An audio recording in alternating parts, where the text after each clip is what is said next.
आज हम बात कर रहे हैं वर्दी की आड़ में चल रही सरेआम लूटमार की। क्या सरकारी चौकियों पर कानून की जगह वसूली का धंधा चल रहा है? धुलिया जिले की आरटीओ के अंतर्गत आने वाले बॉर्डर चेक पोस्ट पर भ्रष्टाचार का एक ऐसा सच सामने आया है जिसे सुनकर आप सुन रह जाएंगे। हाड़ाखेड़, नवापुर और गवाली ये वो चेक पोस्ट है जहां से गुजरने वाले हर वैन चालक के माथे पर एंट्री के नाम पर वसूली का फंदा डाला जा रहा है। शिकायतकर्ता शेख हबीब शेख नवाब ने हिम्मत दिखाकर इस भ्रष्टाचार के खेल की पोल खोल दी है। इन्होंने जो आरोप लगाए हैं वो किसी भी सभ्य समाज के लिए शर्मनाक है। आरोप सीधा है, इन नाकों पर तैनात मोटर वैन निरीक्षक आरटीओ इंस्पेक्टर हर गाड़ी से 300 से 3000 तक की एंट्री फीस वसूलते हैं, बिना किसी रसीद के, बिना किसी रसूख के। आखिर ये पैसा किसकी जेब में जा रहा है? ये कैसा तंत्र है जहाँ कानून का रखवाला ही जेब कतरा बन गया? क्या इन सरकारी चेहरों को गरीब ड्राइवरों की मेहनत की कमाई डकारते हुए शर्म नहीं आती? ये वसूली बेकायदेशीर है। शेख हबीब ने ये भ्रष्टाचार निरोधक विभाग एसी धुलिये के सामने रखा। इन्होंने मांग की है कि इन भ्रष्टाचार लुटेरों पर भ्रष्टाचार निरोधक कानून के तहत गुना दर्ज हो और अगर प्रशासन ने 20 अप्रैल तक कोई कड़ी कार्रवाई नहीं की, धुलिया जिला अधिकारी कार्यालय के सामने साखली उपोषण, भूख हड़ताल करेंगे। एमएच 18 न्यूज आज पूरे धुलिया प्रशासन से सवाल करता है, कब तक आप इस अंधेरी कमाई को अनदेखा करते रहोगे? कब आम जनता इस वसूली माफियाओं का शिकार बनती रहेगी? क्या एसीबी इन वर्दीधारियों चोरों को लाखों के पीछे भेजेगी? जवाब तो देना ही होगा। आपला हा उपोषण कशासाठी आहे?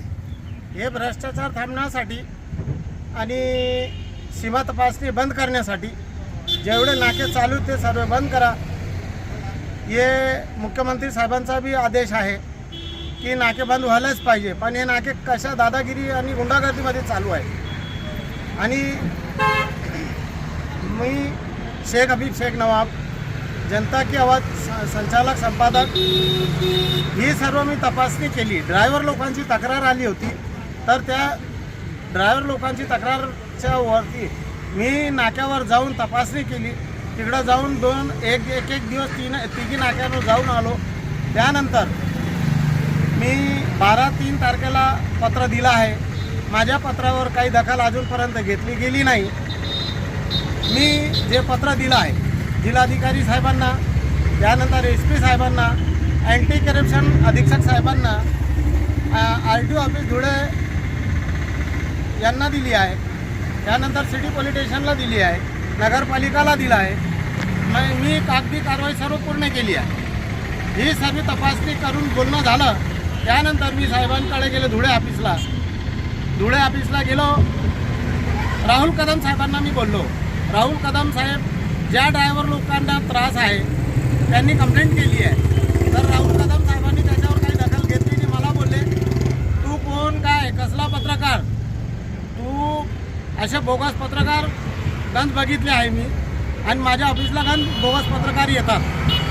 तर ठीक आहे साहेब, म्हटलं तुम्ही आम्हाला बोगस बोलले, आम्ही कशाचे पत्रकार नकली आहे। पण राहुल कदम साहेबांची बोलण्याची थिरी काही चांगली नाही, अरेकार्याची भाषा वापरली। तुम्हाला जे काही करायचं आहे ते कंप्लेंट आणायची नाही, आणि जे काही तक्रार करायची आहे तुम्हाला ते नाक्यावर करा तुम्ही। पण मी बोललो की साहेब, नाक्यावर ड्युट्या लावणारे तुम्ही, राहुल कदम साहेब, व्यवहारप्पा अशोक पवार साहेब, सर्व वरिष्ठ अधिकारी असून मी नंदुरबारचे ऑफिस अधिकारी आरटीओ परिवहन खात्याचे उत्तम यादव साहेब, त्यांना पण कंप्लेंट केली।